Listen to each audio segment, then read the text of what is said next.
Nos esprits sont des outils puissants, capables d'exploits incroyables de logique et de créativité. Ils nous permettent de résoudre des problèmes complexes, d'inventer des technologies révolutionnaires et de créer des œuvres d'art magnifiques.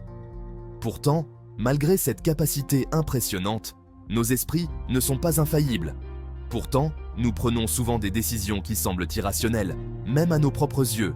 Ces moments de confusion et d'incertitude peuvent nous laisser perplexes, nous demandant pourquoi nous avons choisi une option plutôt qu'une autre.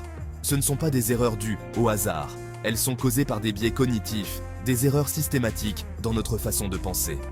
Ces biais sont des schémas de pensée qui déviennent de la logique ou de la rationalité, influençant nos jugements et nos décisions de manière prévisible. Les biais cognitifs sont des raccourcis mentaux, développés au fil des millénaires pour nous aider à prendre des décisions rapides dans un monde complexe.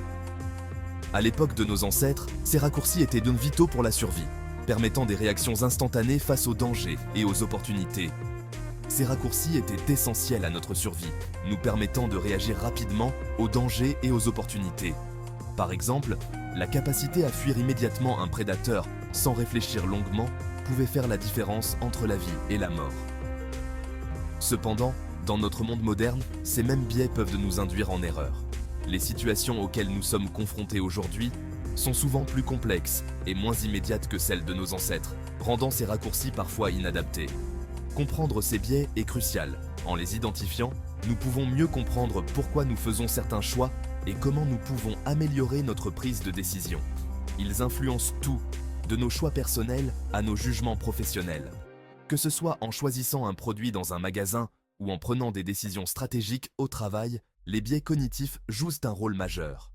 En reconnaissant ces biais, nous pouvons commencer à atténuer leur influence et à prendre des décisions plus rationnelles. Par exemple, en étant conscient du biais de confirmation, nous pouvons chercher activement des informations qui contredisent nos croyances préexistantes. Cet essai explore certains des biais cognitifs les plus courants, en illustrant leurs effets par des exemples concrets. Nous examinerons des biais tels que le biais de confirmation, l'ancrage et bien d'autres, pour comprendre comment ils se manifestent dans notre vie quotidienne. Nous verrons comment ces biais affectent nos vies personnelles, notre travail et nos interactions avec les autres. Par exemple, comment le biais de disponibilité peut influencer nos perceptions des risques, ou comment le biais d'autorité peut affecter nos décisions professionnelles. Enfin, nous discuterons des stratégies pour surmonter ces biais, menant à de meilleurs choix et à une compréhension plus claire de notre propre esprit. En adoptant des techniques telles que la réflexion critique, la prise de perspective et la consultation de diverses sources d'informations, nous pouvons améliorer notre prise de décision et vivre une vie plus équilibrée et consciente.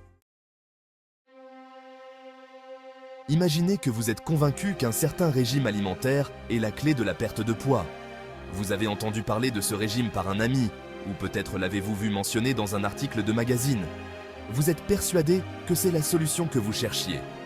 Vous commencez à faire des recherches en ligne, cliquant avec empressement sur les articles qui vantent son efficacité. Chaque témoignage de réussite que vous lisez renforce votre conviction. Vous vous sentez de plus en plus motivé à essayer ce régime. Vous pourriez même rejeter les articles critiques à l'égard de ce régime, en vous concentrant uniquement sur les témoignages positifs. Les critiques vous semblent moins crédibles, voire biaisées. Vous vous dites qu'elles ne comprennent pas vraiment les avantages du régime. C'est le biais de confirmation en action. Ce phénomène psychologique nous pousse à chercher, interpréter et mémoriser les informations de manière à confirmer nos croyances préexistantes. Le biais de confirmation est notre tendance à privilégier les informations qui confirment nos croyances existantes, tout en ignorant ou en minimisant les preuves qui les contredisent. Cela peut nous amener à avoir une vision déformée de la réalité. C'est un biais puissant qui influence tout, de nos opinions politiques à nos points de vue sur le changement climatique. Par exemple, si vous croyez fermement en une position politique, vous êtes plus susceptible de lire des articles et de regarder des émissions qui soutiennent cette position, tout en évitant les sources d'informations qui la contestent. Ce biais peut être particulièrement dangereux dans la prise de décision. Lorsque nous ignorons les informations contradictoires, nous risquons de prendre des décisions mal informées qui peuvent avoir des conséquences négatives. Il peut nous amener à faire des choix basés sur des informations incomplètes ou biaisées, simplement parce qu'elles correspondent à ce que nous croyons déjà. Par exemple, dans le domaine de la santé, cela peut signifier suivre un traitement inefficace ou même dangereux. Prenons l'exemple d'un manager qui pense qu'un certain employé est peu performant. Cette croyance initiale peut influencer la manière dont le manager évalue le travail de l'employé. Le manager peut se concentrer sur les cas où l'employé a commis des erreurs, tout en négligeant ses réussites. Chaque erreur devient une preuve supplémentaire de l'incompétence de l'employé, tandis que les succès sont minimisés ou ignorés. Cette attention sélective renforce la croyance initiale du manager, ce qui peut conduire à un traitement injuste de l'employé. L'employé, se sentant injustement critiqué, peut devenir démotivé, ce qui peut effectivement nuire à sa performance. Ainsi, le biais de confirmation peut créer un cercle vicieux où les croyances initiales se renforcent de manière continue. Imaginez que vous négociez le prix d'une voiture d'occasion. Le vendeur annonce d'emblée un prix élevé. Même si vous savez qu'il était gonflé, ce chiffre initial sert de point d'ancrage, influençant votre perception d'un prix juste. Vous risquez de payer plus cher que prévu, simplement à cause de ce point d'ancrage initial. Le biais d'ancrage est notre tendance à nous appuyer trop fortement sur la première information que nous recevons, l'encre, lorsque nous prenons des décisions. Cette encre prépare le terrain pour nos jugements ultérieurs, même si elle est totalement arbitraire. Ce biais affecte un large éventail de décisions, de la négociation salariale à l'estimation des délais d'un projet. Nous portons souvent des jugements en nous basant sur la première information que nous recevons, même si elle n'est pas la plus pertinente ou la plus exacte. Par exemple, un juge qui fixe une caution peut être influencé par la recommandation initiale du procureur, même si elle n'est pas justifiée par les faits de l'affaire. La recommandation initiale sert de point d'ancrage, ce qui peut conduire à une peine plus sévère ou plus clémente que celle qui serait justifiée. Section 4. L'heuristique de disponibilité. Jugez en fonction de ce dont on se souvient facilement. Après avoir regardé un reportage sur une attaque de requins, vous pourriez être terrifié à l'idée de nager dans l'océan, même si statistiquement, vous avez plus de chances d'être frappé par la foudre. C'est l'heuristique de disponibilité à l'œuvre. L'heuristique de disponibilité est notre tendance à juger de la probabilité d'un événement en fonction de la facilité avec laquelle nous pouvons nous souvenir d'événements similaires. Si quelque chose est facile à se remémorer, nous avons tendance à surestimer sa probabilité. Ce biais est alimenté par des souvenirs marquants, l'exposition médiatique et les expériences personnelles. Il peut nous amener à faire des choix irrationnels basés sur la peur ou la surestimation du risque. Par exemple, des investisseurs pourraient vendre leurs actions après un krach boursier, même si ce n'est pas rationnellement le meilleur moment pour le faire. Le souvenir marquant du krach les amène à surestimer la probabilité d'un autre krach, ce qui conduit à une prise de décision émotionnelle. Section 5. L'effet de cadrage. Le pouvoir de la présentation. La manière dont nous présentons l'information peut avoir un impact profond sur la façon dont elle est perçue et interprétée par les autres. Par exemple, un traitement médical avec un taux de survie de 90% semble beaucoup plus attrayant qu'un traitement avec un taux de mortalité de 10%, même s'il véhicule la même information. Cette différence de perception peut influencer les décisions des patients de manière significative. C'est l'effet de cadrage en action. Ce phénomène psychologique montre comment notre cerveau traite l'information en fonction de la manière dont elle est présentée.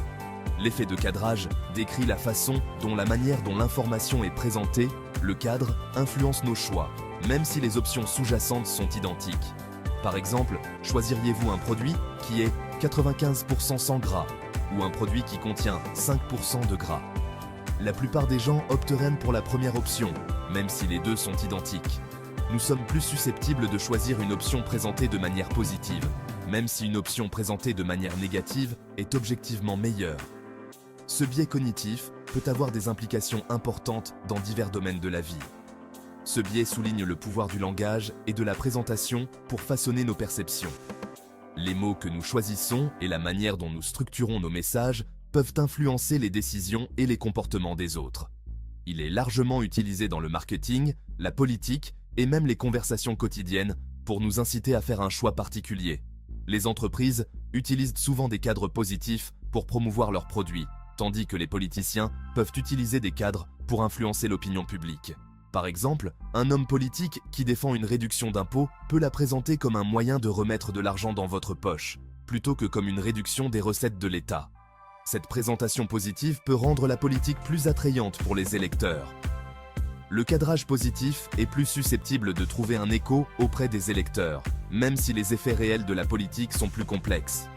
En fin de compte, la manière dont nous présentons l'information peut avoir un impact profond sur la perception et les décisions des autres.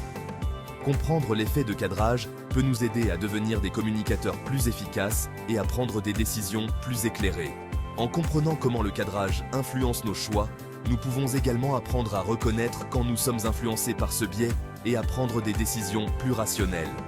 Que ce soit dans notre vie personnelle ou professionnelle, le pouvoir de la présentation ne doit pas être sous-estimé. En fin de compte, la manière dont nous encadrons nos messages peut faire toute la différence. En étant conscients de l'effet de cadrage, nous pouvons mieux naviguer dans un monde où l'information est constamment présentée de différentes manières.